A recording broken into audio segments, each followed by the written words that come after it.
Hello, Internet Deadly friends. My name is Rich. Thank you so much for visiting my YouTube channel. I want to do a quick, terrifying Trinkets video on some horror Blu-rays that I've picked up recently. There's a record store chain here in Canucksville called HMV. They were also a UK chain, but then they separated, blah, blah, blah, blah. It doesn't matter.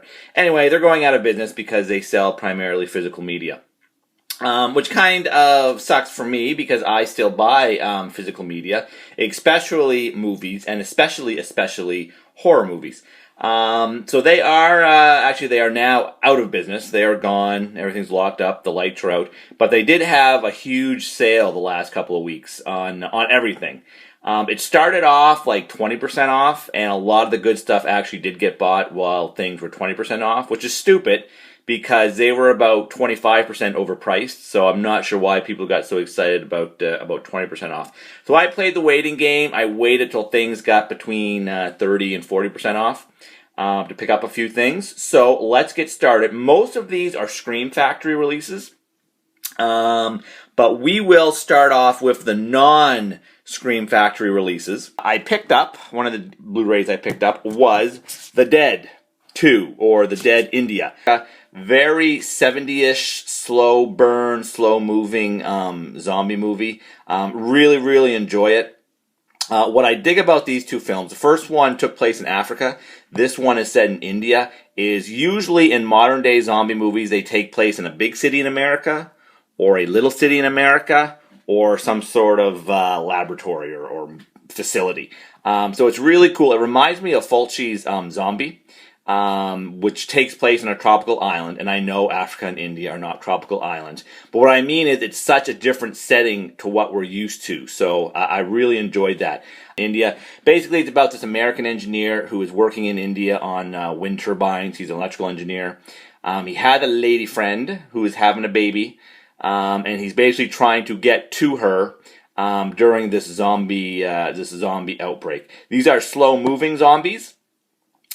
Which, although in real life would probably be much more dangerous, or would be less dangerous than a fast-moving zombie, cinematically, slow-moving zombies are very scary. So this is a very slow burn type of zombie film. It's very deliberately paced.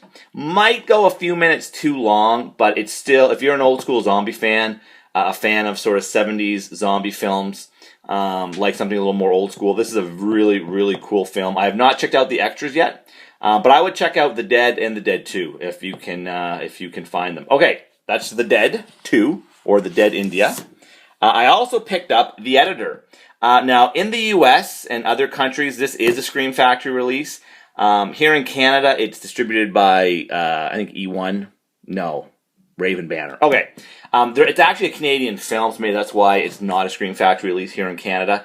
So The Editor is made by the fine folks from Astron 6. They are sort of a Canadian filmmaking collective that produce very low budget but very entertaining horror. I don't want to say horror comedies, and I don't want to say horror parodies, but they are comedic homages to 80s horror, usually.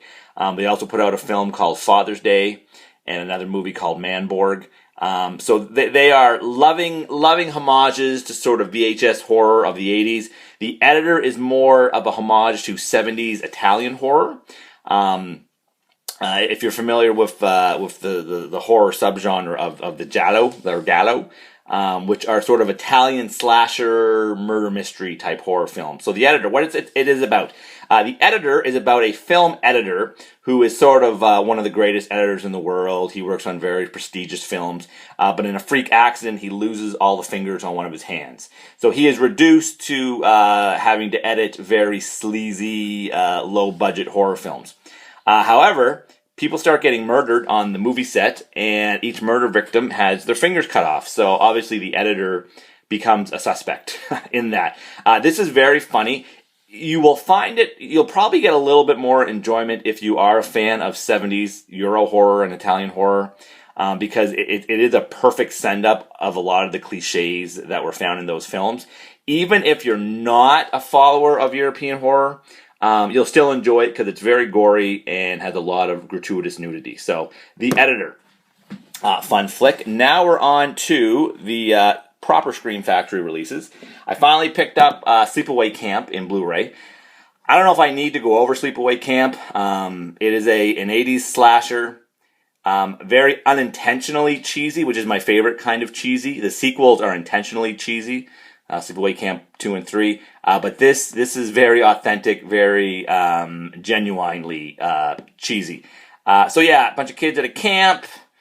Kids start getting killed. It's interesting. Most 80s slashers, the teenagers are played by people in their 20s. This actually features actual, junior high kids or middle school kids, I guess they're called now.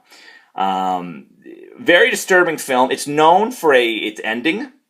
But there's a lot of things that are very disturbing about this film. Sleepaway Camp. If you're into horror at all, you've definitely heard of this. You've probably seen it. A lot of great extras are on this. A really nice retrospective featuring a lot of the original cast. So yeah, very, very cool. And I also picked up Darkman. If you're not familiar with Darkman, Darkman is essentially a cross between the Phantom of the Opera, The Shadow, Batman, played by Liam Neeson, directed by Sam Raimi. Very, very cool film. A lot of decent extras, but there's no Sam Raimi on this. He's sort of, I guess, grown beyond Darkman, unfortunately.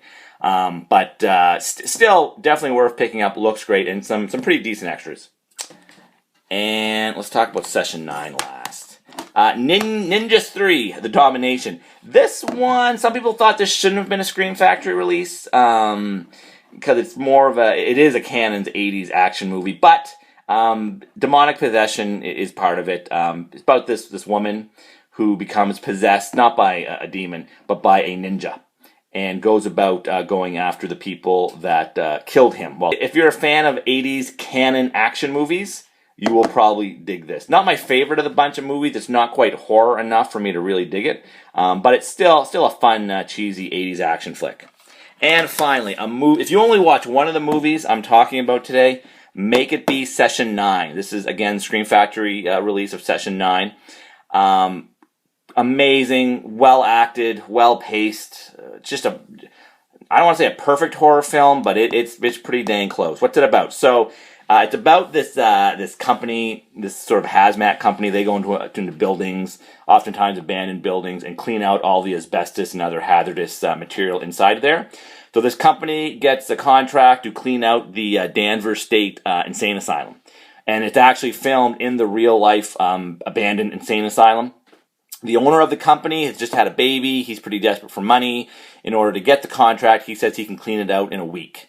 And it's really more of a 2 to 3 week job. So the guys are under the gun. David Caruso is in this, Josh Lucas. Just really, really good. Two of the workers, the Josh Lucas and David Caruso character. Josh Lucas basically stole David Caruso's girlfriend, so there's tension there. Again, the owner of the company has a new baby. He's under the gun, desperate for money. So there's these guys are under a lot of stress. Plus, they are in a creepy, abandoned, insane asylum. And that's all I'm going to say. You really think this is one of the scariest movies you will ever see. There, I said it. Really good extras on this as well. There's an original making of featurette that was on the original DVD way back when the movie first came out. And there's a new featurette on this with most of the cast and crew, sort of doing a retrospective on this film. So definitely check it out. And HMV... RIP. Quick update. Another record chain has actually gone in and bought up all the not all the old locations, but another record chain is going to be opening up where HMV was. It's Sunrise Records. They're primarily in Ontario. I'm hoping they're going to have a really cool horror movie section. If anyone is familiar with Sunrise Records, anybody watching in Ontario, let me know if it's a cool place and if there are lots of movies. Yeah. Okay, guys. Hope you enjoyed that. Again, if you've never listened to anything I have ever said, at least listen to my recommendation of Session 9. Okay, guys, until next time, I will see ya.